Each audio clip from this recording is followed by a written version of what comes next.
E tutto iniziò con il dump dello Standard Poor's.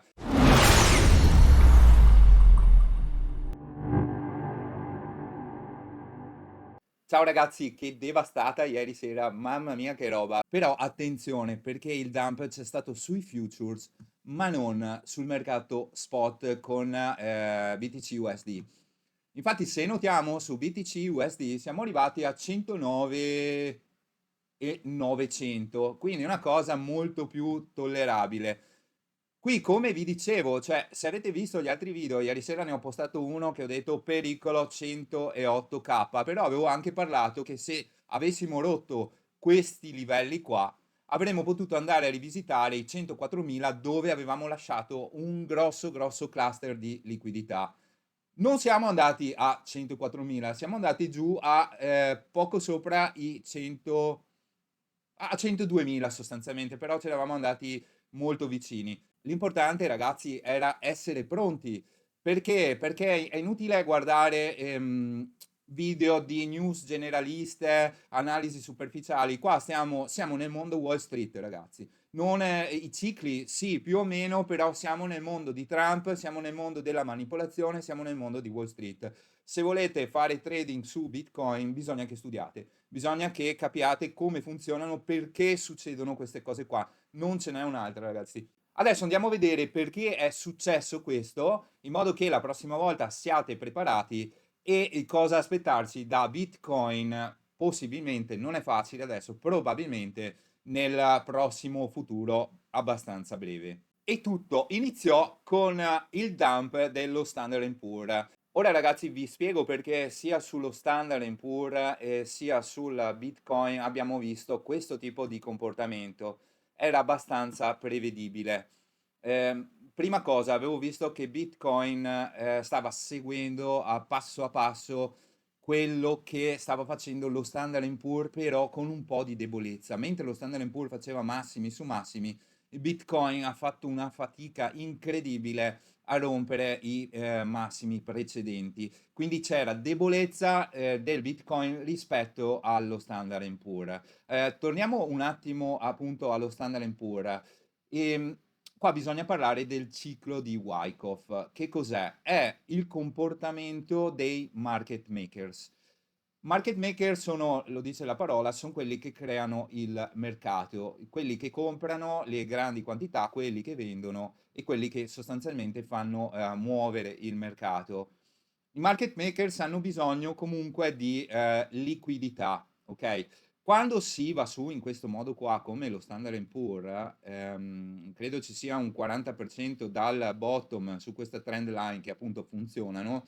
ehm, Quando c'è un 40% di pompata e si arriva su una trend line di resistenza, ragazzi, questa gialla qui, vedete come bene o male abbia funto da resistenza e supporto più volte, quando si arriva a tapparla e non si riesce più a andare su, si crea questo momento di debolezza di prezzo, i market makers incominciano a aprire ordini short controllati. Perché? Perché hanno bisogno che il mercato si muova, hanno bisogno di volatilità, altrimenti il mercato rimarrebbe per sempre allo stesso livello e non ci sarebbero profitti né per gli short né per i long. Di conseguenza incominciano ad aprire degli short, ripeto, controllati, creando un po' di paura, c'è un moscerino là dietro, vabbè, creando quella piccola paura, essendo così overestesi nel prezzo, da parte dei retailers, dei piccolini come me, come voi forse, non lo so, creando quella paura che incomincia a farti vendere, aspetta che esco perché sta andando giù. È la caccia ai stop loss. Ovviamente se siete entrati qui, i primi stop loss sono per proteggere le vincite. Si prendono gli stop loss, aumenta la velocità, i market makers aumentano gli ordini di vendita e incomincia quella che si chiama cascade, no? Una caccia velocissima degli stop loss a ribasso. Cosa succede? Mentre il prezzo va giù, i market maker, posso garantirvelo, incominciano a riposizionare, riallocare il capitale.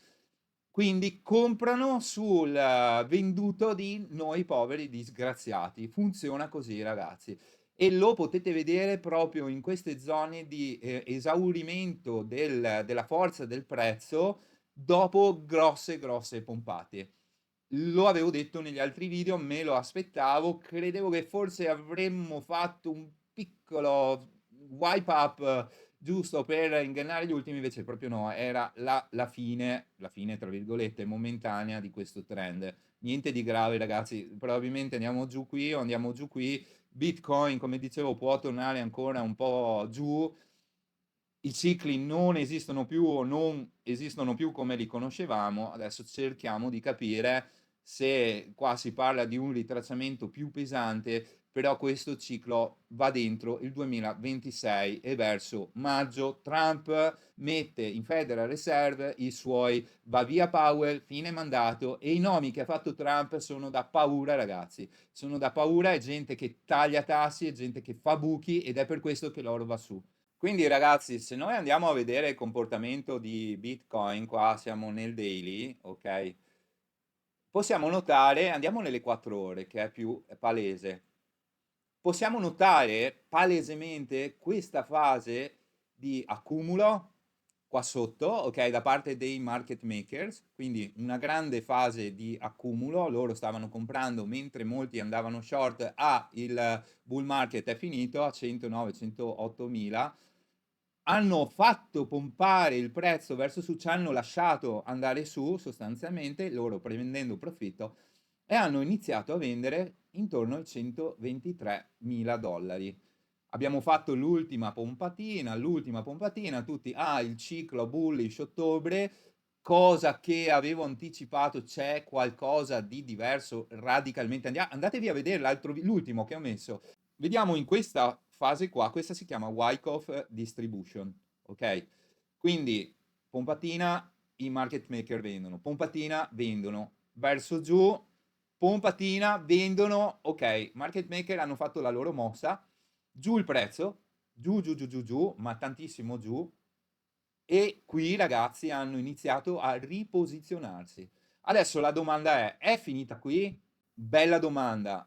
Non credo andremo molto più sotto. Se andiamo più sotto vuol dire che abbiamo un mini bear market per poi avere una pompata verso la primavera-estate del 2026, appunto nell'avvicinarsi dell'uscita di Jerome Powell dalla Federal Reserve.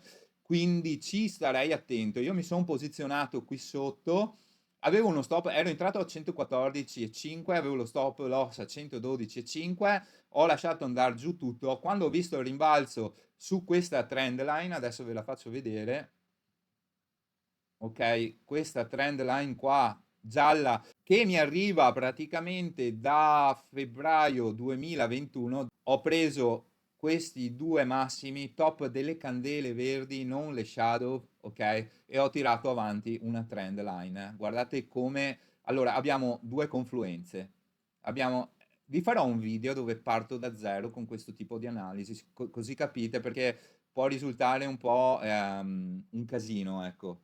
Quindi ragazzi, siamo andati a toccare questa trend line e siamo andati a toccare tra due main livelli di Fibonacci, l'1,382 e l'1 da dove ero partito, ho tracciato dei livelli intermedi di Fibonacci tra questi due punti qua.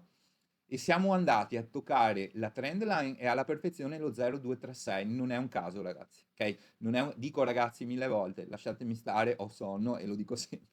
Comunque, siamo andati a prenderli di punto. Quando ho visto questo supporto tenere botta, io sono entrato a 105 cagandomi addosso, ve lo dico, cioè, e non è che ho esperienza, no, sarei milionario, probabilmente non starei neanche facendo i video, sono un piccolino che ha capito un po' di cose.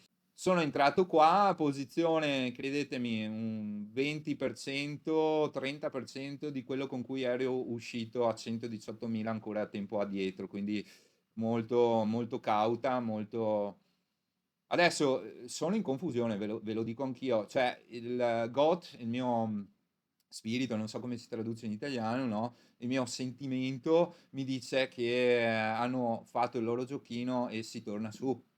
Sono entrato a un punto abbastanza sicuro di ingresso, non nascondo che potremmo vedere anche un altro ritracciamento andando giù a rivisitare addirittura i 106.000 se lo Standard Poor's mi fa un altro dump da domenica notte, lunedì, martedì.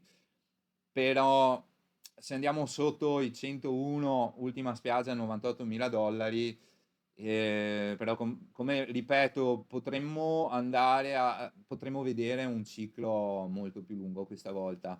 E non è finita ragazzi, vi consiglio di stare all'occhio, di non esporvi troppo a leva perché avete visto cosa fanno i market makers. Arrivati a questo punto ragazzi andiamo di nuovo nelle 4 ore, vediamo cosa possiamo vedere.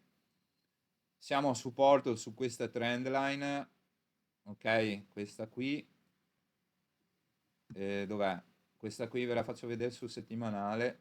Ho preso l'ultima candela, siamo nel settimanale di questo flat top. Il flat top normalmente fa proprio mosse di questo, è un altro pattern che ho imparato nei penny stocks. Ti fa la pompata e poi butta giù, ok? E ho preso questa e ho preso il corpo dell'ultimo ritracciamento verde qui e ho creato una downtrend e come vedete mi sta fungendo da supporto proprio qui. Eh, ragazzi, non è facile adesso, ripeto, potremmo andare a fare una visitina a 106.355, non lo escludo e da lì potremo vedere se Dio vuole questa pompata. Per oggi è tutto ragazzi, iscrivetevi al canale, cavolo, vi sto shareando, distribuendo tanti anni di conoscenza e tante ore di analisi dettagliata, approfondita. Se volete fare le cose sul serio, senza basarvi sul sentiment collettivo che come avete visto non funziona più, seguitemi, date il like e ci vediamo alla prossima. Ciao!